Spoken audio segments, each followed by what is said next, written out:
Presenting the new People Mover from Tata Motors.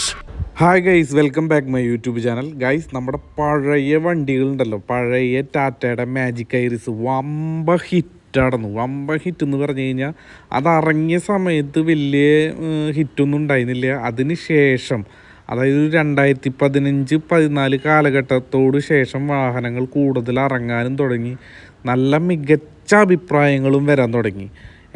അപ്പോൾ അതുകൊണ്ട് വണ്ടിയുടെ ഫ്രണ്ട് ഭാഗം, അതായത് ഇപ്പം ഇറങ്ങിയിട്ടുള്ള പുതിയ 2025 ഒരു ടാറ്റയുടെ എക്സ്പോയിൽ ഇപ്പം വന്നിട്ടുണ്ട്. ഇലക്ട്രിക് വണ്ടി വന്നിട്ടുണ്ട്, CNG വണ്ടി വന്നിട്ടുണ്ട്. അവർ ഡീസൽ വണ്ടി വന്നിട്ടില്ല. ഡീസൽ വണ്ടി ഇപ്പം നിലവിൽ വരാൻ ചാൻസ് ഇല്ല.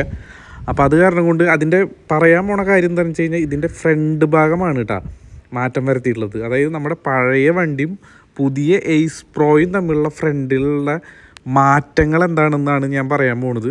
അപ്പോൾ ഇത് വേറെ ഒന്നുമല്ല, നമ്മുടെ ഇതിൻ്റെ ഫ്രണ്ട് ഭാഗത്ത് പഴയ വണ്ടിക്ക് എന്ന് പറഞ്ഞു കഴിഞ്ഞാൽ ഹെഡ്ലൈറ്റിനോടൊപ്പം തന്നെ അതിൻ്റെ ഇൻഡിക്കേറ്റർ വന്നു. അതിൻ്റെ ഇൻഡിക്കേറ്റർ അതൊരു നല്ലൊരു ഭംഗിയായിട്ടുള്ളൊരു സംഭവമാണ് വന്നിരിക്കുന്നത്. ആ പഴയ മോഡൽ തന്നെയായിരുന്നു കൂടുതലും ബെറ്ററായിട്ട് തോന്നുന്നത്. വേറെ ഒന്നും കൊണ്ടല്ല, ഇപ്പോഴത്തെ മോഡൽ ക്രാഷ് കാർഡുമ്പോൾ മാത്രമാണ് ഇൻഡിക്കേറ്റർ വെച്ച് വന്നിരിക്കുന്നത്.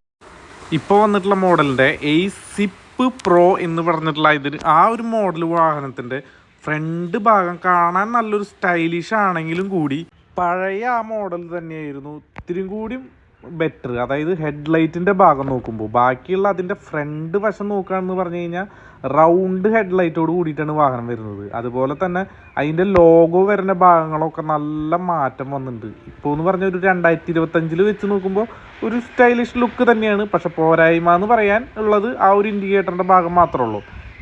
അതുപോലെ തന്നെ കളർ ഭാഗങ്ങൾ നോക്കുകയാണെങ്കിലും കളറിൻ്റെ 2 വേരിയേഷൻ മാത്രമേ ഉള്ളൂ. ഒരു ഗ്രീൻ കളറും ഒരു ബ്ലൂ കളറും മാത്രമാണ് ഇപ്പോൾ നിലവിൽ അതിൻ്റെ അവർ ലോഞ്ച് ചെയ്തപ്പോൾ കാണിക്കുന്നത്. ഇനി നിലവിൽ എത്ര കളർ വേണമെങ്കിലും വരാം എന്ന് നമുക്ക് പ്രതീക്ഷിക്കാം. അതുപോലെ തന്നെ ഇതിൻ്റെ ഓൺ റോഡ് പ്രൈസും ഇതുവരെ അവർ വിട്ടിട്ടില്ല.